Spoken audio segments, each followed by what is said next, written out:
Assalamu alaikum wa rahmatullahi wa barakatuh. Bismillah walhamdulillah. Wassalatu wassalamu ala rasulillah wa ala alihi wa sahbihi wa man walah.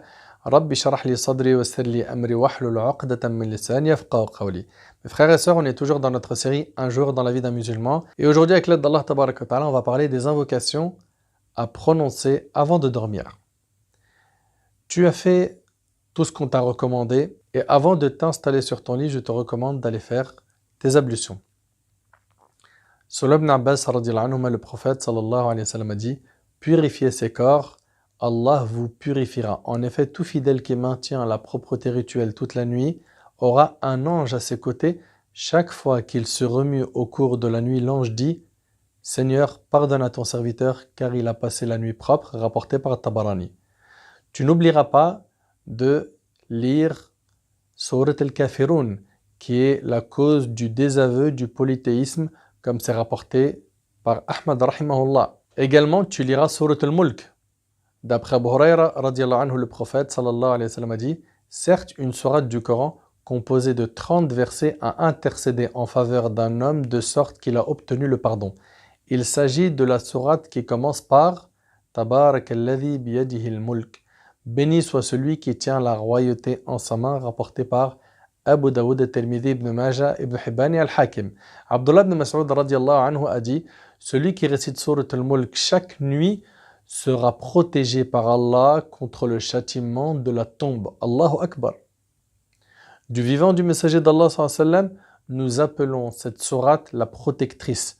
Celui qui la récite chaque nuit fait un grand bien, rapporté par l'imam al-Nasa'i.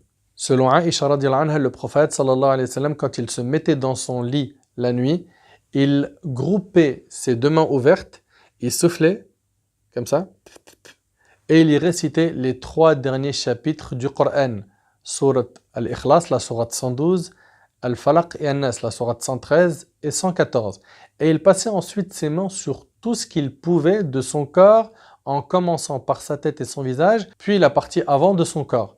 Dans une autre version, sur tout son corps. Il répétait cela 3 fois de suite et c'est rapporté par Bukhari et Muslim. En faisant cela, tu seras protégé contre tout ce qui est cité dans les sourates, à savoir les sorciers, les djinns, le mal des gens, l'œil, etc. Tu liras aussi Ayat al-Kursi, qui protège du diable. Dans Sahih al-Bukhari, le démon a dit à Abu Huraira radiallahu anhu, quand tu vas te coucher, récite Ayat al-Kursi. Allah chargera quelqu'un de te garder et Satan ne se rapprochera pas de toi jusqu'au matin. Le prophète alayhi salatu wassalam a dit « Il t'a dit la vérité, bien qu'il soit un menteur. » Subhanallah. Beaucoup de gens se plaignent de faire des cauchemars. Toi qui fais des cauchemars, qu'est-ce que t'attends pour réciter Ayat al-Kursi avant de dormir? Le diable, il t'approche pas. Il ne t'approche pas. Et si jamais tu fais un cauchemar, à ce moment-là, crachote 3 fois à gauche et tu dis « A'udhu billahi minash shaitanir rajim ». Si ça persiste,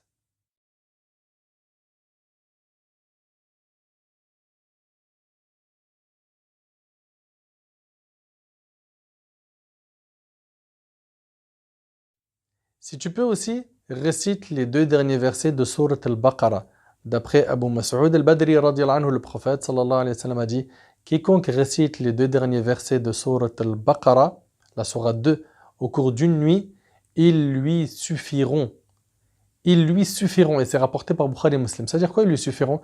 L'imam al-Nawawi rahimahullah a dit que ça signifie « ils tiennent lieu de prière nocturne ». Et une opinion dit que cela signifie « ils le protégeront contre Satan » et une autre opinion dit « ils le protègent contre les défauts ». L'imam al-Nawawi rahimahullah a dit « il se peut qu'il s'agisse de tout cela à la fois ». Voir le commentaire de Sahih Muslim.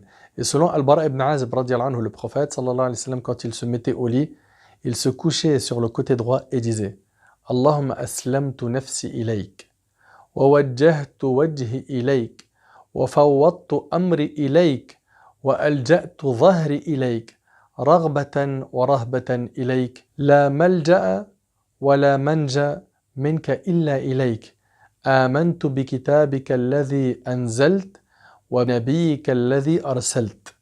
Seigneur Allah, je te confie mon âme. Subhanallah, je te confie mon âme. Je dirige mon visage vers toi. Je m'en remets à toi et je m'adosse à toi dans l'espoir de ta bonne récompense et dans la crainte de ton châtiment. Il n'y a de refuge sûr contre toi qu'auprès de toi. J'ai cru à ton livre que tu as fait descendre et en ton prophète Mohammed que tu as suscité, rapporté par l'imam Al-Bukhari. Hudhayfa radiallahu anhu a dit quand le prophète sallallahu alayhi wa sallam se couchait la nuit dans son lit, il mettait sa main sous sa joue et disait Bismikallahumma amutu wa ahya. Seigneur Allah, c'est en ton nom que je vis et que je meurs. Quand il se réveillait, il disait Alhamdulillah alladhi ahyana ba'dama amatana wa ilayhi nushur. La louange est à Allah qui nous a ressuscités après nous avoir fait mourir. Et c'est à lui que se fait tout retour et c'est rapporté par l'imam Al-Bukhari. Voilà mon frère ainsi que toi ma sœur, certaines invocations que je te recommande vivement de dire, d'apprendre et d'y être fidèle afin de les réciter chaque nuit. Pourquoi? Pour pouvoir trouver l'apaisement de ton cœur, gagner beaucoup de récompenses, la protection divine et plein d'autres bienfaits. Qu'Allah tabaraka wa ta'ala nous facilite de mettre en pratique ce qu'on a entendu. Il ne nous reste plus qu'une seule intervention pour clôturer cette série. Ce sera Inch'Allah un bonus. Je t'en dis pas plus. Je te laisserai découvrir ça Inch'Allah lors de la prochaine vidéo. Qu'Allah Azza wa Jal vous préserve, vous bénisse. Hada wallahu a'lam. Subhanak Allahumma bihamdik. Ashhadu an la ilaha illa ant. Astaghfiruka wa atubu ilayk. Wassalamu alaykum wa rahmatullahi wa barakatuh.